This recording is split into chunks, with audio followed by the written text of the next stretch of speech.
En el invierno de 1847, un caballero se desplomó en medio del teatro Covent Garden, su rostro pálido como porcelana, un pañuelo apretado contra su nariz, que aún emanaba un dulce perfume químico.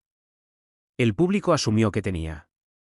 Se desmayó por el calor, pero su compañera lo sabía mejor. Reconoció la señal reveladora. El temblor en sus manos, el tinte azulado alrededor de sus labios, la forma en que sus pupilas se habían reducido a puntos de alfiler antes de caer. No estaba enfermo. Estaba ebrio, y la sustancia que lo había hecho caer de rodillas no era gin ni lordum, sino algo mucho más insidioso, algo que la sociedad educada había acogido con agrado. Sus salones con los brazos abiertos. Éter sulúrico.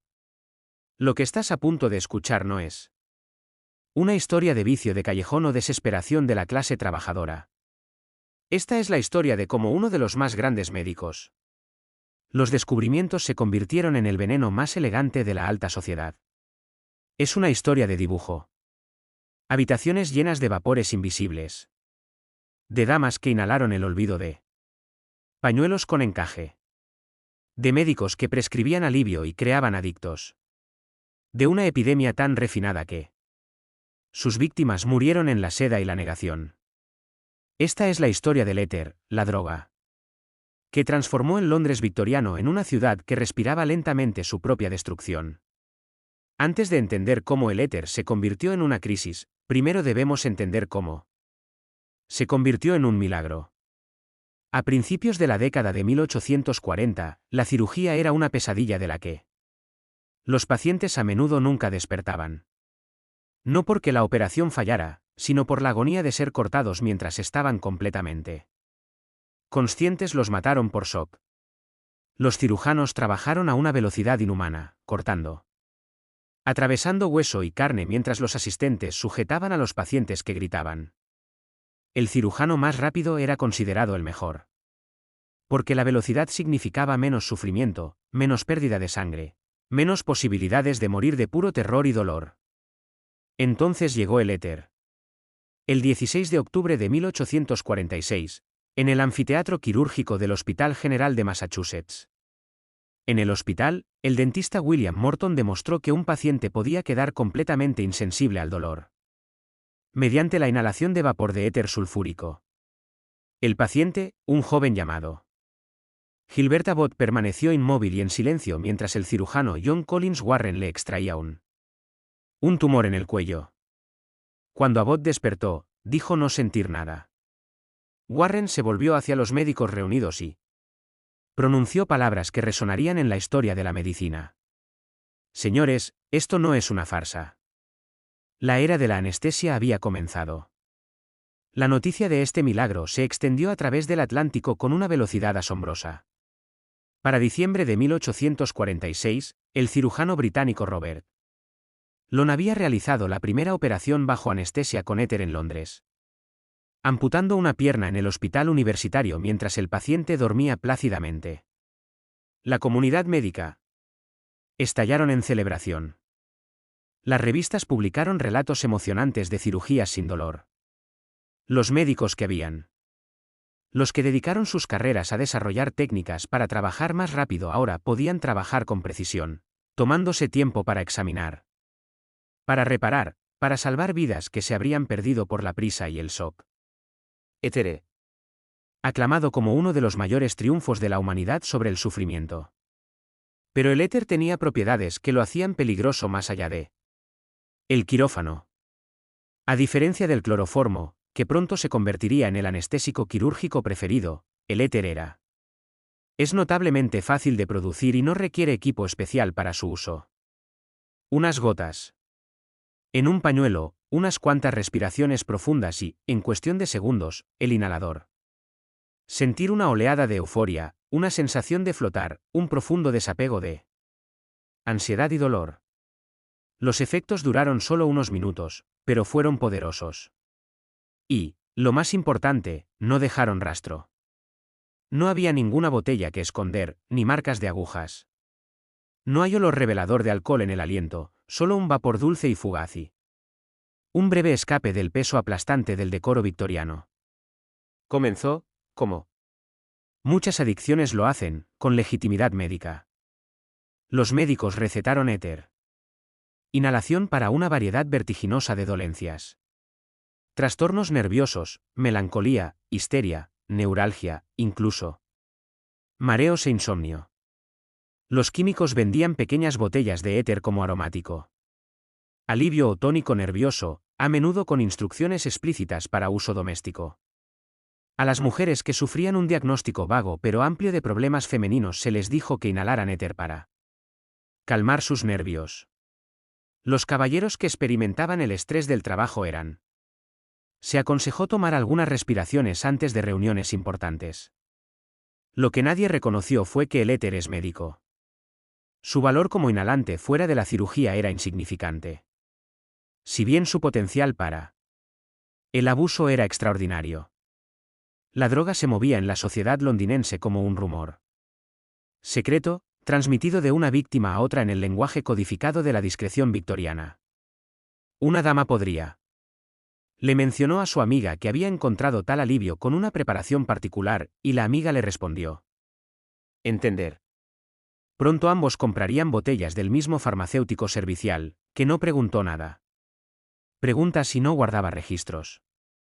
En cuestión de meses, ese químico tendría una docena. Estos clientes. En un año, 100. Y debido a la adicción al éter. No llevaba consigo ninguno del estigma obvio del alcoholismo o la dependencia del opio, porque sus usuarios eran educados, ricos y respetable, porque el hábito podía practicarse en completa privacidad. La epidemia se extendió invisiblemente, una niebla. Se asentaron en la ciudad, una casa a la vez. Para 1850, Londres respiraba éter sin darse cuenta. La droga se había vuelto tan común entre las clases altas y medias que su presencia era simplemente aceptado como parte de la vida refinada. Las farmacias exhibían éter. Destacan junto al agua de rosas y las sales aromáticas. Catálogos de suministros médicos. Se anunciaron elegantes inhaladores hechos de plata y marfil comercializados para damas como ayudas para afecciones nerviosas. El lenguaje en torno al uso del éter era deliberadamente gentil, desprovisto de cualquier sugerencia de intoxicación o adicción. Uno no se colocaba con éter. Uno tomaba alivio. Uno no sufrió abstinencia. Uno experimentó sensibilidad nerviosa cuando privado de su medicina. El típico consumidor de éter en el Londres victoriano no era. ¿A quién podrías esperar?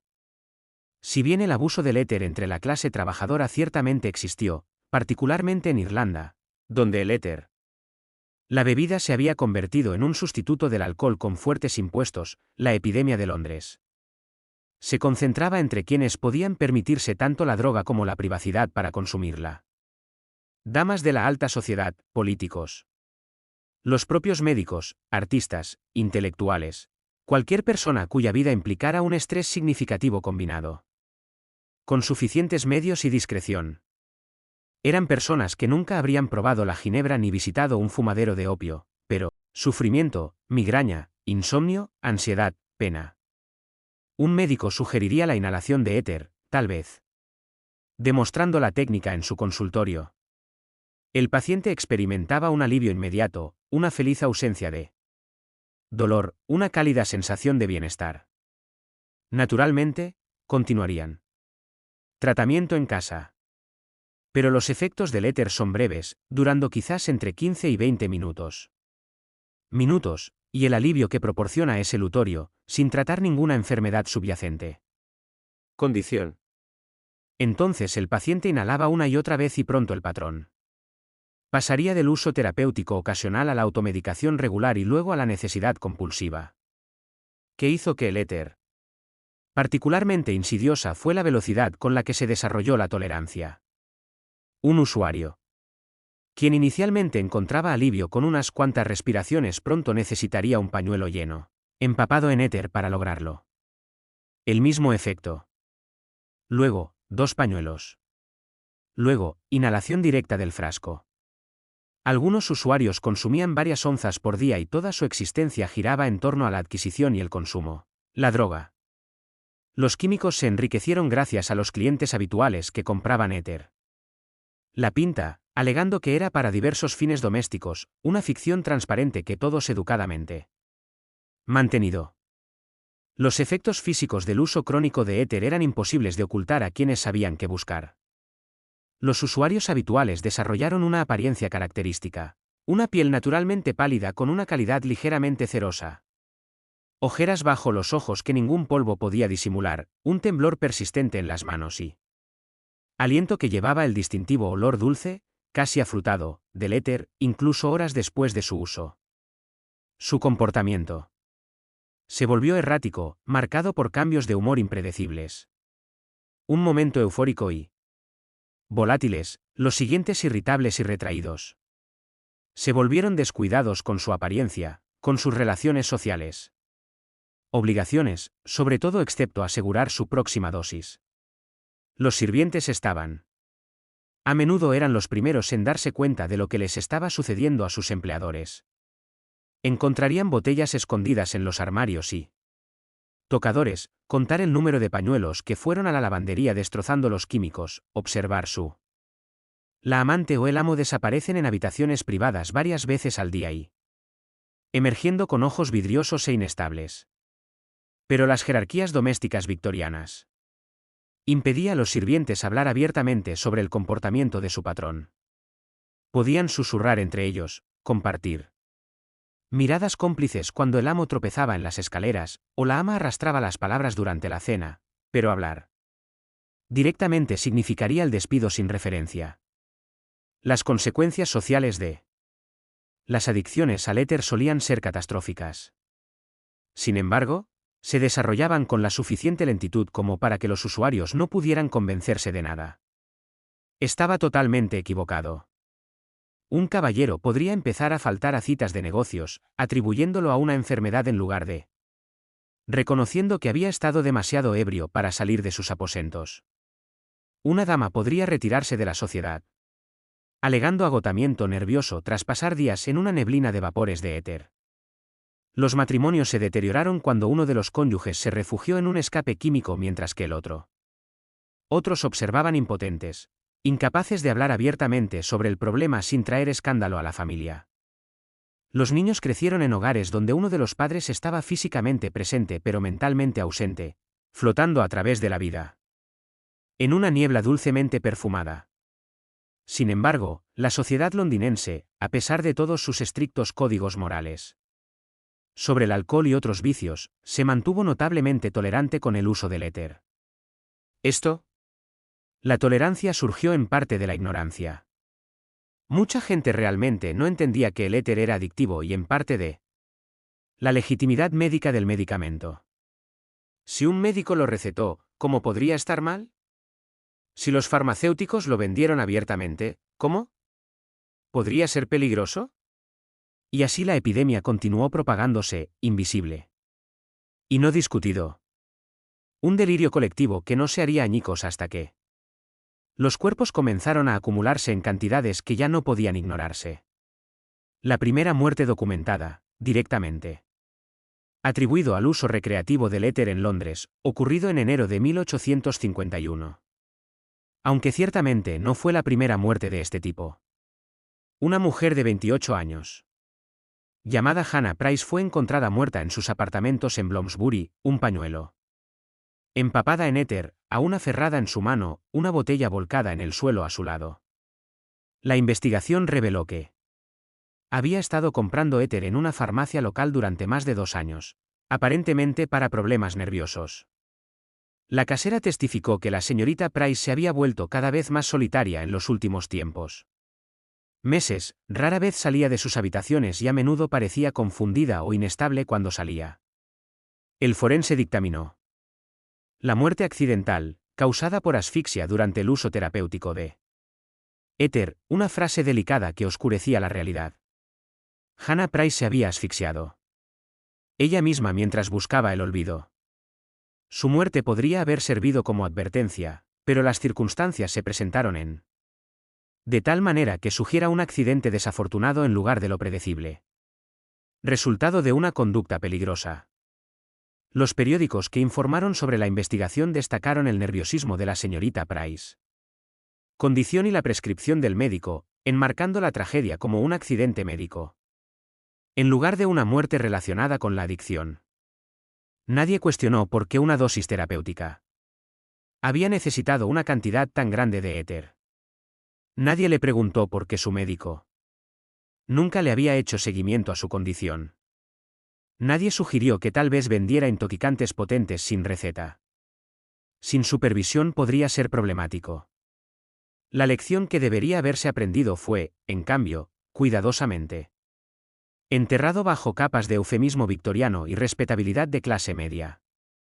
Pero la muerte de Hannah Price fue simplemente la primera ficha de dominó en caer. A lo largo de 1851 y 1852, muertes similares ocurrieron con una frecuencia cada vez mayor. Un banquero fue encontrado muerto en su estudio, junto a su aparato de éter. El poeta se desplomó y murió en una reunión literaria. Testigos informaron que había estado inhalando de una pequeña botella durante toda la noche. Una matrona de la alta sociedad murió en su cama, su habitación llena de... Tan concentrado era el vapor de éter que la criada que descubrió su cuerpo casi perdió la cabeza. La conciencia misma. Cada muerte fue tratada como un incidente aislado, un desafortunado accidente que nunca formó parte de un patrón mayor. El doctor John Snow, el mismo. El médico que más tarde demostraría que el cólera se propagaba a través del agua contaminada se convirtió en uno de los primeros médicos profesionales a reconocer públicamente el peligro.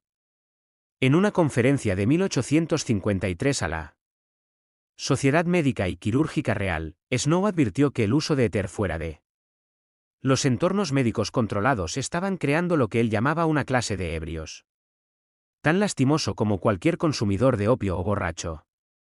Describió a los pacientes que había tratado que ya no podía funcionar sin la inhalación regular de éter y sufría violentos temblores y alucinaciones cuando se le privaba de él. De la droga, que habían destruido su salud y sus vidas en pos de esa breve euforia flotante. Snow. Las advertencias fueron recibidas con escepticismo e incluso hostilidad por parte de muchos de sus colegas. Algunos lo acusaron de exagerando el peligro de una herramienta médica útil. Otros argumentaron que los problemas eran el resultado de la debilidad moral individual, más que del medicamento en sí. Varios médicos prominentes defendió el éter con vehemencia, destacando su invaluable papel en la cirugía y argumentando que restringir el acceso perjudicaría a los pacientes legítimos. El sistema médico no estaba dispuesto a admitir que habían desatado una epidemia, que su cura milagrosa se había convertido en un veneno masivo, que soportaban responsabilidad por el sufrimiento que habían contribuido a crear. Los casos que Snow describió en su conferencia fueron horrible. Una mujer de 35 años que había comenzado a usar éter para las migrañas ahora consumía más de 4 onzas diarias y había intentado suicidarse 2 veces cuando no pudo obtener su suministro. Un abogado de 40 años que se había vuelto tan dependiente del éter que mantenía botellas escondidas por sus aposentos y se excusaba de la sala varias veces al día para inhalar. Un joven estudiante de medicina que había comenzado a experimentar con el éter por curiosidad científica y ahora estaba incapaz de completar sus estudios, sus manos temblaban demasiado para sostener un bisturí, su mente estaba demasiado nublada para recordar lo que había leído. No eran degenerados de voluntad débil, enfatizó Snow. Eran educados. Personas exitosas que habían sido destrozadas por una sustancia que la sociedad insistía en que era segura. Lo que Snow entendió, y lo que la mayoría de sus contemporáneos se negaron a reconocer que la adicción al éter era fundamentalmente diferente de el alcoholismo o la adicción al opio en un aspecto crucial, la velocidad. Mientras que un alcohólico puede beber durante años antes de volverse verdaderamente dependiente, y un consumidor de opio puede usar la droga ocasionalmente durante meses antes de que la adicción se apoderara de nosotros, el éter podía crear dependencia en cuestión de semanas. Su inicio rápido, sus efectos intensos y su corta duración crearon un patrón de uso repetido que rápidamente se volvió compulsivo. Una persona podría pasar del primer. Puede convertirse en una adicción total en cuestión de meses, a veces más rápido. El componente psicológico de la adicción al éter era igualmente poderoso. Los usuarios informaron que la droga no solo proporcionaba placer físico, sino una profunda sensación de comprensión, de claridad, de tacto. Algo trascendente. Bajo la influencia de éter, los pensamientos mundanos parecían profundos. Las experiencias ordinarias se volvieron místico. La frontera entre el yo y el universo se disolvió. Esta sensación de revelación fue, por supuesto, completamente ilusoria. Las drogas simplemente interrumpieron la función cerebral normal de maneras que se sintieron significativo. Pero para los usuarios atrapados en las rígidas restricciones de la sociedad victoriana, rodeada de reglas sobre el comportamiento, la apariencia y la conducta adecuada, esa elucorable libertad se volvió irresistible. El éter ofrecía un escape no solo del dolor, sino también del agotador desempeño de la respetabilidad misma. La geografía social del uso del éter en Londres reveló mucho sobre la sociedad victoriana. Ansiedades y presiones ocultas. Mientras las drogas se extendían a todos los estratos sociales que podían permitírselas, ciertas, los lugares y círculos sociales se convirtieron en focos particulares de uso. El arte y las comunidades literarias de Bloomsbury y Chelsea lo acogieron con entusiasmo, viéndolo como una herramienta para expandiendo la conciencia y potenciando la creatividad. Escritores reunidos para el éter.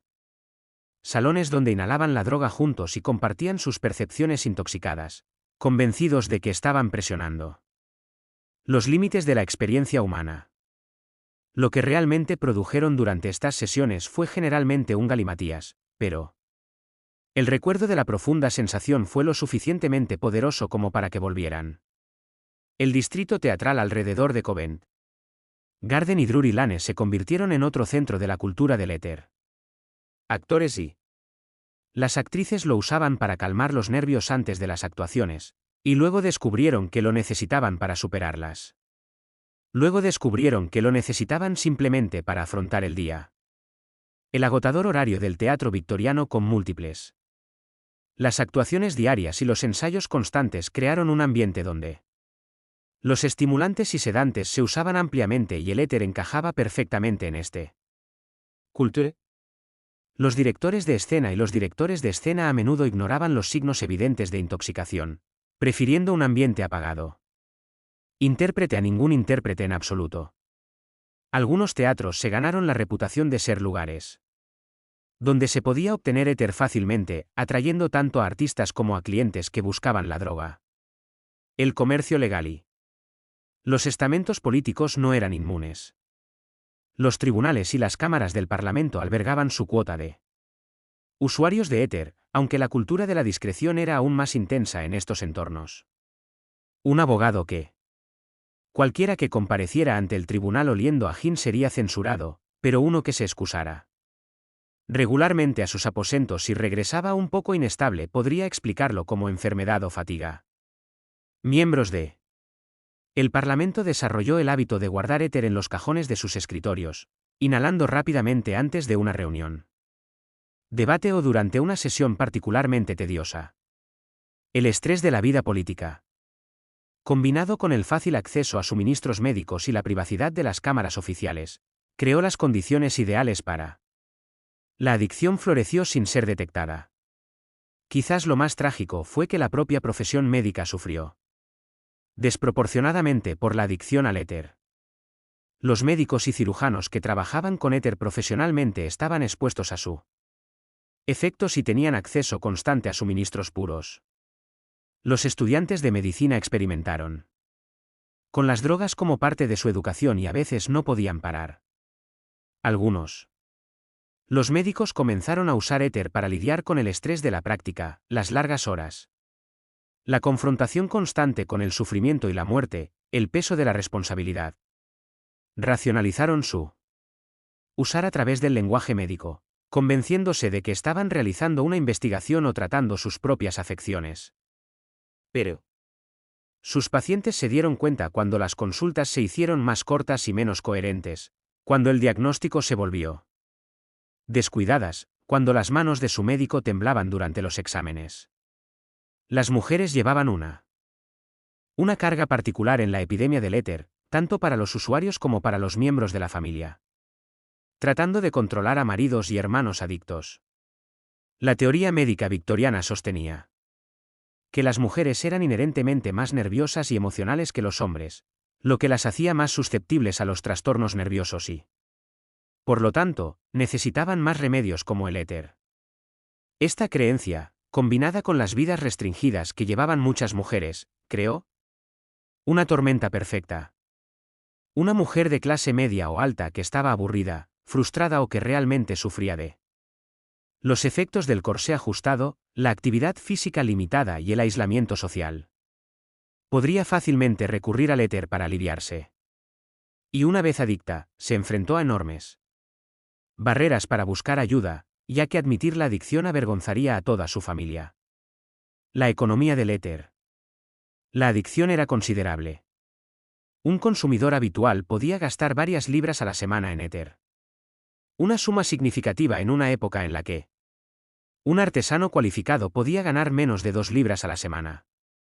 Pero para las clases medias y altas, este gasto era manejable, al menos inicialmente. Las familias notaron el costo solo gradualmente, a medida que otros se recortaron los gastos para mantener el suministro. Las mujeres vendían joyas o pedían prestado de las cuentas del hogar. Los hombres descuidaron las inversiones comerciales o solicitaron préstamos que no podían explicar. Algunos usuarios recurrieron a crimen, aunque siempre crímenes que podrían disfrazarse de otra cosa, malversación más que robo, falsificación en lugar de robo, manteniendo la apariencia de respetabilidad incluso mientras destruían sus vidas. Químicos que se encontraron en una posición moralmente complicada. Estaban legalmente autorizados a vender éter sin restricciones. Podían ver que los clientes estaban usando mucho más de lo que cualquier propósito legítimo requeriría, pero interrogarlos demasiado de cerca corría el riesgo de perdiendo negocios, y muchos químicos racionalizan su papel enfatizando la legitimidad médica del éter. Algunos farmacéuticos llevaban registros de sus clientes más importantes, preocupados por la responsabilidad legal. Si alguien moría, otros promovían activamente su uso, sugiriendo el éter para clientes que acudían en busca de otros remedios, creando una base de clientes dependientes que regresarían semana tras semana. Unos pocos químicos se enriquecieron solo con las ventas de éter, y sus tiendas se convirtieron en destinos conocidos para los usuarios de toda la ciudad. Los patrones espaciales del uso del éter. Creó mapas invisibles de la adicción en todo Londres. Ciertos barrios desarrollaron reputaciones de las que nunca se habló abiertamente, pero entendido por quienes sabían. Una calle donde había varios hogares. Los miembros que usaban éter desarrollarían una cualidad característica, una sensación de desconexión y decadencia debajo de la fachadas respetables. Los sirvientes de estas casas se reconocerían entre sí en mercado, intercambiando miradas que comunicaban conocimiento compartido. La droga. Se crearon redes de complicidad y silencio. Todos eran conscientes del problema, pero nadie estaba dispuesto a hablar de él. Un engaño colectivo que era más fácil de mantener que afrontar la verdad. El proceso físico de la adicción al éter era brutal, aunque sus víctimas a menudo no reconocían lo que estaba sucediendo hasta que eran profundamente dependientes. El consumo inicial produjo euforia, una sensación cálida y flotante. Sensación acompañada de vívidas imágenes mentales y un profundo sentido de bienestar. Los usuarios describieron sentirse liberados de sus cuerpos, de la ansiedad, de todas las pequeñas preocupaciones que normalmente los agobiaban. Los colores parecían más brillantes, los sonidos más significativos, pensamientos más profundos. Esta fase rara vez duraba mucho, quizás unas pocas semanas. De uso ocasional antes de que comenzara a desarrollarse tolerancia y la experiencia se volviera menos mágico y más necesario. A medida que aumentaba la tolerancia, los usuarios descubrieron que necesitaban más éter para lograr los mismos efectos.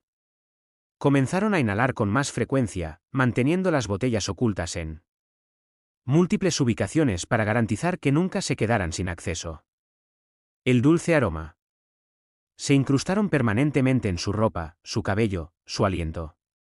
Aunque los usuarios habituales a menudo perdían la capacidad de olerlo ellos mismos. Su comportamiento se volvió cada vez más errático. Estaban animados y habladores un momento, y al siguiente, retraídos y confundidos. Las tareas sencillas se volvían difíciles a medida que su función cognitiva se deterioró. Olvidaron citas, perdieron el hilo de las conversaciones, parecían distraídos y distante incluso cuando no se usa activamente. El deterioro físico fue igualmente grave. La inhalación crónica de éter causó daños profundos al sistema respiratorio. Los usuarios desarrollaron efectos persistentes. Tos. Sus pulmones luchaban por soportar la exposición repetida a vapores tóxicos. Su piel adquirió un tono peculiar, una cualidad cerosa que ninguna cantidad de luz solar o aire fresco podía remediar. Perdieron peso porque el medicamento suprimía el apetito e interfería con la digestión. Sus ojos desarrollaron una característica visión vidriosa. Las pupilas a menudo anormalmente pequeños o grandes, según lo recientemente que los hubieran usado. Les temblaban las manos constantemente, lo que dificulta o imposibilita el control motor fino. Los efectos neurológicos fueron quizás los muy inquietante. Los consumidores habituales comenzaron a experimentar alucinaciones incluso cuando no están intoxicados activamente. Sus cerebros ya no pueden distinguir entre realidad y fantasía inducida por drogas. Oían voces, veían figuras que no eran allí, se convencieron de cosas que eran demostrablemente falsas. Algunos desarrollaron paranoia, creyendo que estaban siendo vigilados o perseguidos. Otros se convencieron de poseer poderes o percepciones especiales. Estos delirios podrían ser peligroso, lo que lleva a los usuarios a tomar decisiones catastróficas basadas en falsas creencias. Retirarse del éter fue una experiencia terrible que mantuvo a muchos usuarios atrapados en la adicción incluso cuando deseaban desesperadamente dejarla. A diferencia del alcohol o el opio. La abstinencia, que se podía controlar con supervisión médica y tiempo, se produjo rápidamente y intensamente. A las pocas horas del último consumo, la persona dependiente comenzaría experimentando ansiedad severa, temblores, náuseas y sudoración. El psicológico. El ansia era abrumadora, una necesidad que lo consumía todo y que hacía que pensar en cualquier otra cosa fuera casi imposible. Muchos usuarios que intentaron dejar de fumar solos lo lograron solo unas pocas horas antes de que la desesperación se volviera insoportable y buscaban alivio. Los síntomas de abstinencia más graves incluían convulsiones, alucinaciones y depresión profunda. Los usuarios que se habían vuelto profundamente dependientes informaron que sentían como si estuvieran muriendo durante la abstinencia, sus cuerpos convulsionando, sus mentes llenas de visiones aterradoras. La ideación suicida durante la abstinencia fue intensa y persistente. Muchos usuarios que sobrevivieron a los síntomas físicos de la abstinencia no pudo sobrevivir a las secuelas psicológicas, la depresión aplastante y ansiedad que duró semanas o meses después de su último uso. Sin la debida. Debido a que en aquel momento los servicios de asistencia médica eran escasos o rara vez se entendían, la tasa de recaídas era extraordinariamente alta. La medicina victoriana no contaba con un tratamiento eficaz para la adicción al éter. Algunos médicos intentaron sustituirlo por otros drogas, típicamente el ordino o hidrato de cloral, que simplemente reemplazaban una adicción por otra. Otras. Recomendaba baños fríos, ejercicio y fortaleza moral. Tratamientos que eran completamente inadecuado para la realidad fisiológica de la dependencia química. Unos pocos médicos pioneros reconoció que podría ser necesario el confinamiento físico, manteniendo a los pacientes en entornos controlados donde no pudieran acceder al éter mientras soportaban la abstinencia. Pero estos primeros centros de tratamiento de adicciones eran raros y Caros, accesibles solo para los ricos y a menudo indistinguibles de los manicomios. El médico. La comprensión de la adicción por parte de la profesión era primitiva según los estándares modernos. Muchos médicos aún creían. La adicción era principalmente un defecto moral más que una enfermedad. Que las personas que se volvió dependiente de sustancias, carecía de suficiente fuerza de voluntad o carácter. Esto, la creencia significaba que los pacientes adictos a menudo enfrentaban el juicio y la condena de las mismas personas que deberían haberlos ayudado. Los médicos se negaban a tratar a los adictos al éter, considerándolos indignos de atención.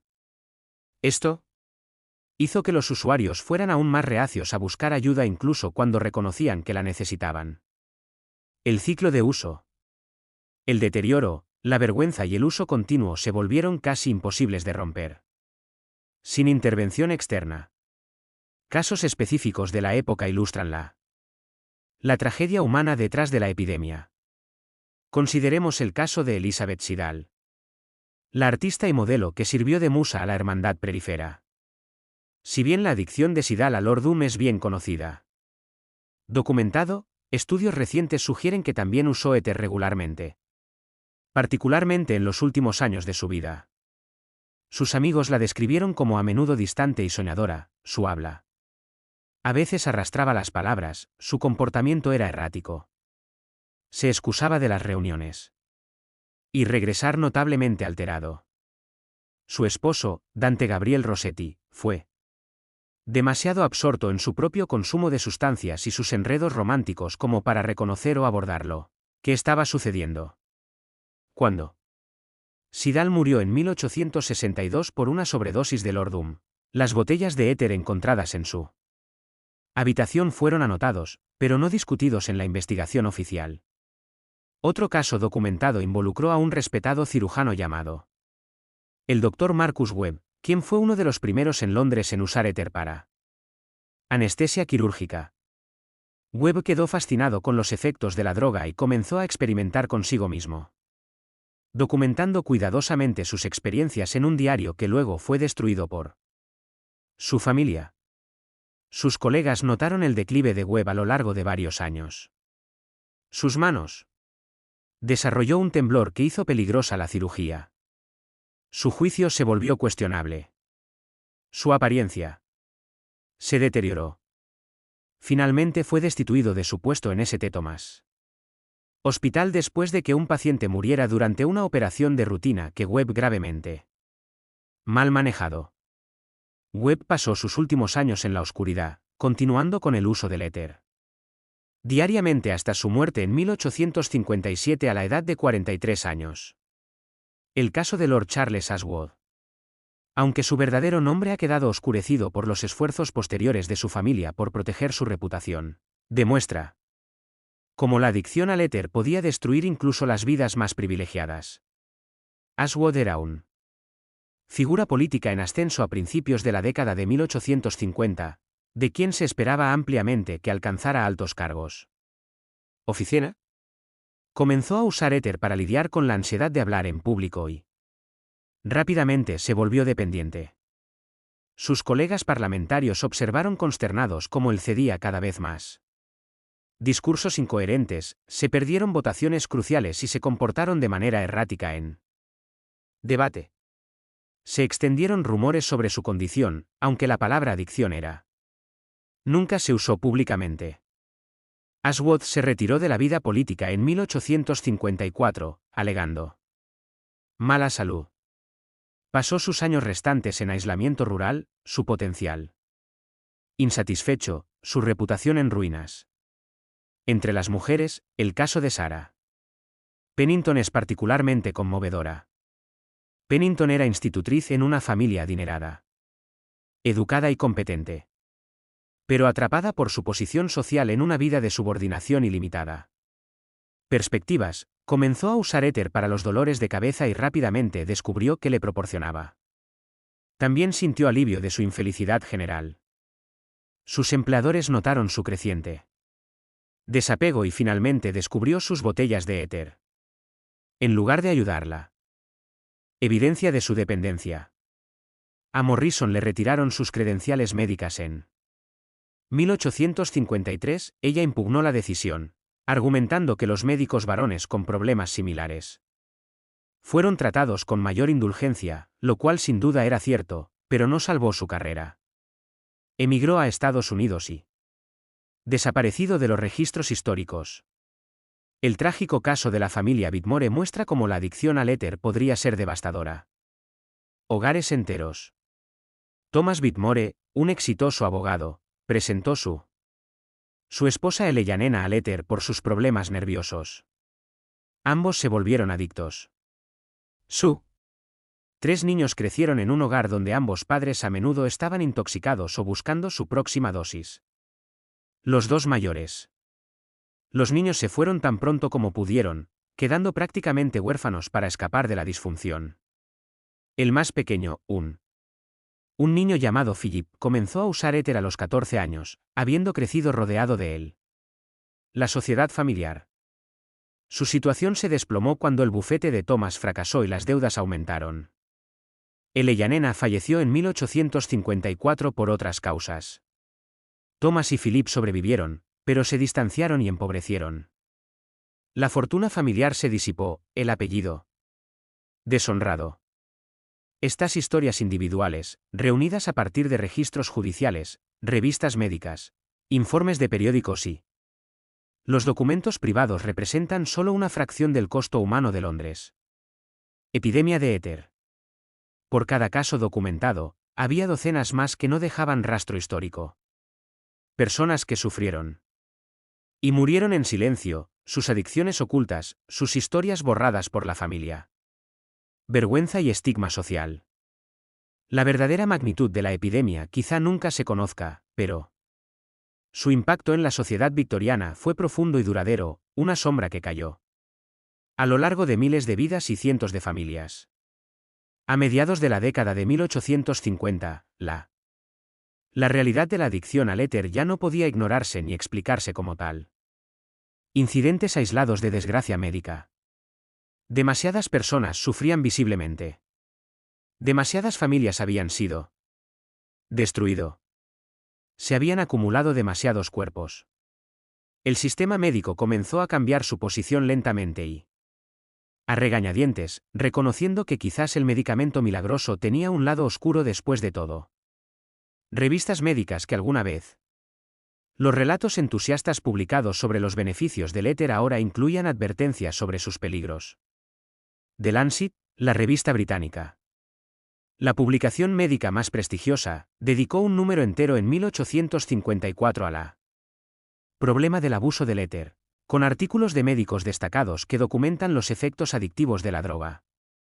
Efectos potenciales y destructivos. El discurso público en torno al éter comenzó a también cambian.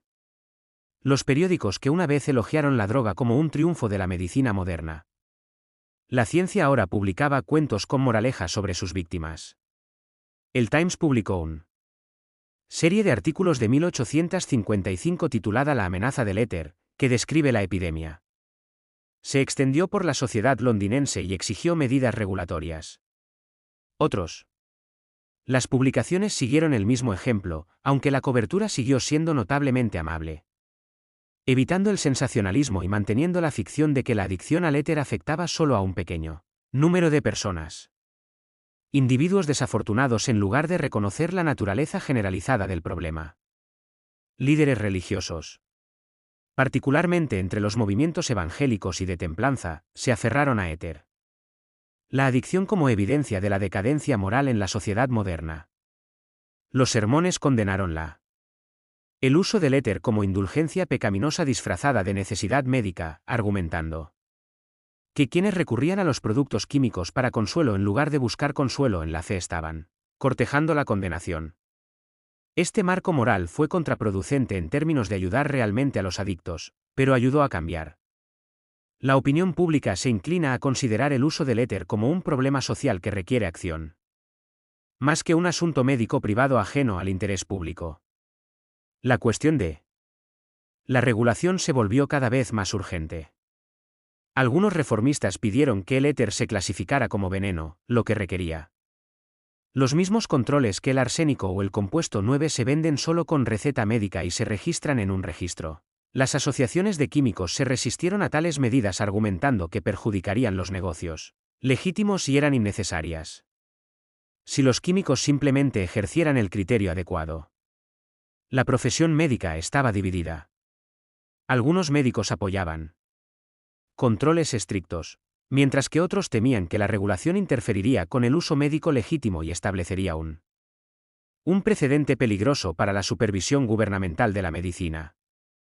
El Parlamento finalmente abordó el tema, aunque la legislación resultante fue decepcionantemente débil. La farmacia de 1850, libremente mientras negaban o minimizaban el riesgo de adicción. Algunos emprendedores vieron oportunidad en la epidemia, estableciendo sanatorios privados e instalaciones de tratamiento específicamente para adictos al éter. Estas instituciones anunciaban discreción y prometían curas mediante una combinación de aislamiento, supervisión médica y reforma moral. Algunos eran legítimos intentos de ayuda, atendidos por médicos que realmente se preocupaban por el bienestar de sus pacientes. Otros eran esencialmente prisiones, donde los adictos eran confinados contra su voluntad por familias desesperadas, sometidos a duras condiciones y tratamientos ineficaces. La calidad de la atención variaba enormemente y había poca supervisión o regulación. Los ricos. Las familias podían permitirse enviar a sus miembros adictos a mejores centros. Los pobres no tenían otra opción que la cárcel. O asilos. El impacto cultural de la epidemia del éter se extendió más allá de sus víctimas inmediatas. La experiencia de ver cómo la adicción se propaga por la sociedad, de ver a gente respetable, reducidos a sombras desesperadas y dañadas de sí mismos, afectaron profundamente las actitudes victorianas hacia las drogas, la medicina y la naturaleza misma de la adicción. Antes de éter, la adicción era, en gran medida se entiende como un fallo moral asociado con el vicio y la degradación. El alcohólico era visto como alguien de voluntad débil, el adicto al opio como autocomplaciente, pero los adictos al éter eran a menudo personas de evidente virtud y logros que habían seguido el consejo de su médico y habían encontrado atrapados por una sustancia que les había sido recomendada como terapia. Esto obligó a reconsiderar. Si las personas buenas pudieran volverse adictas a sustancias recetadas médicamente, entonces tal vez la adicción no era puramente una cuestión de carácter moral. Quizás había algo en ciertas drogas que los hacen inherentemente peligrosos, independientemente de las intenciones del usuario. Esta constatación fue el comienzo de un cambio lento hacia la comprensión de la adicción como una enfermedad médica. Condición más que un fracaso moral. Aunque este proceso tomaría décadas para desarrollarse plenamente y nunca reemplazar completamente el marco moral en la conciencia pública, la literatura y el arte de la época comenzó a reflejar la ansiedad por el éter y otras drogas. Las novelas sensacionalistas, que dominaron la ficción popular de las décadas de 1850 y 1860 presentaba con frecuencia personajes que utilizaban éter u otras sustancias. A veces como villanos que usan drogas para cometer crímenes. A veces como figuras simpáticas destruidas por la adicción. Wilkie Collins, en particular, regresó repetidamente a temas de consumo de drogas y alteración de la conciencia en sus novelas, basándose en sus propias experiencias con Lordinum. Mientras, el éter rara vez apareció de forma tan destacada como el opio en la literatura victoriana. Su presencia en el fondo de muchas las narrativas reflejaban su prevalencia en la sociedad actual. Las artes visuales también. Registró el impacto de la epidemia. Los pintores comenzaron a representar escenas de enfermedad y deterioro. Con nuevas atención a los síntomas de dependencia química, los ojos vidriosos, la manos temblorosas, el paladar y el desgaste. Algunas pinturas prerrafilitas de los años 1850, que aparentemente mostraban figuras enfermas o moribundas, en realidad representan lo que los entrenaban. Los ojos reconocerían como intoxicación o abstinencia de drogas. Estas imágenes rara vez eran explícitas sobre su sujeto. Materia, manteniendo la discreción victoriana, pero sus audiencias contemporáneas entendieron el subtexto. La ilustración médica se volvió más importante a medida que los médicos intentaron documentar y comunicar la información física. Efectos del abuso de éter. Dibujos detallados mostraron el daño a los pulmones y vías respiratorias, el deterioro neurológico, los cambios en la apariencia física. Estas ilustraciones aparecieron en revistas médicas y libros de texto, proporcionando información visual. Evidencia de los efectos del uso crónico del éter en el cuerpo. Eran clínicos y perturbadores, con la intención de educar a los médicos profesionales, pero también sirve como una forma de propaganda de advertencia cuando se reproducen campañas de salud pública. La epidemia del éter también influyó en el desarrollo de la toxicología como disciplina médica. Especialidad. La necesidad de comprender cómo las diferentes sustancias afectaban al cuerpo, cómo se desarrollaba la dependencia, cómo se dañaba. Podrían tratarse o prevenirse, lo que impulsó nuevas investigaciones. Los científicos comenzaron a estudiar sistemáticamente la farmacología del éter y otras drogas, documentando sus efectos con un rigor sin precedentes. Esta investigación sentó las bases para la medicina moderna de las adicciones. Y la farmacología. Aunque los científicos de la década de 1850 carecían de los marcos teóricos y experimentales, técnicas que vendrían después, iban tanteando el camino intentando comprender fenómenos para los cuales tenían. No hay explicaciones adecuadas. La salud pública como concepto estaba todavía en sus inicios en la Gran Bretaña victoriana, pero la epidemia del éter contribuyó a su desarrollo. La idea de que la sociedad tenía un colectivo interés en prevenir enfermedades y adicciones, que los recursos públicos se destinen a proteger la salud, que la regulación gubernamental podría ser apropiada en ciertas circunstancias. Estas nociones ganaron fuerza en parte debido a crisis visibles como la adicción al éter. La conexión entre el sufrimiento individual y social. Las condiciones se volvieron más difíciles de ignorar cuando la adicción cruzó los límites de clase y afectó a personas respetables. El movimiento de templanza, que ya se centraba en el alcohol, amplió su alcance para abordar otras sustancias. Las sociedades de templanza añadían éter y otras drogas a sus lista de tentaciones peligrosas que debían evitarse. Publicaron panfletos que describían los horrores de la adicción. Se organizaron conferencias con adictos reformados que contaron historias de advertencia y presionaron para que se restringiera la venta de drogas. Si bien su enfoque moralizador a menudo era contraproducente, ¿no? Tener éxito en aumentar la conciencia pública e impulsar la adicción en el discurso público. El lenguaje de la templanza, con su énfasis en la fuerza de voluntad, la degradación moral y la pendiente resbaladiza que va desde el primer uso para la ruina, dominaría las discusiones sobre la adicción durante generaciones. La profesión médica. La credibilidad sufrió daños duraderos por la epidemia de éter. El público confiaba en que los médicos sabían que era seguro y beneficioso, había seguido su consejo de buena fe y había resultado perjudicado como resultado. Esta traición a la confianza hizo. La gente es más escéptica respecto de la autoridad médica y más reticente a aceptar nuevos tratamientos sin cuestionarlos. Los propios médicos se volvieron más cautelosos a la hora de respaldar nuevos medicamentos o técnicas, conscientes de que su reputación y la posición profesional dependía de tener razón. Esto incrementó el conservadurismo. Tuvo efectos positivos, reduciendo el riesgo de futuras epidemias de iatrogénicos. La adicción y sus efectos negativos, lo que frena la adopción de métodos realmente beneficiosos. Innovaciones. La epidemia de éter del Londres victoriano no es historia antigua. Irrelevante para nuestras preocupaciones actuales. Es un espejo que nos muestra nuestras propias vulnerabilidades y errores. Es una advertencia sobre las consecuencias imprevistas incluso de nuestras mejores intenciones. Es un recordatorio de que la adicción no es una invención moderna ni un signo del colapso moral contemporáneo, sino un desafío persistente que la humanidad ha enfrentado a lo largo de la historia y en todas las culturas. Y quizás lo más importante, es un llamado a abordar la política de drogas y el tratamiento de las adicciones con humildad, compasión y un reconocimiento de la complejidad, resistiendo las soluciones simples y las culpas fáciles en favor de una solución sostenida.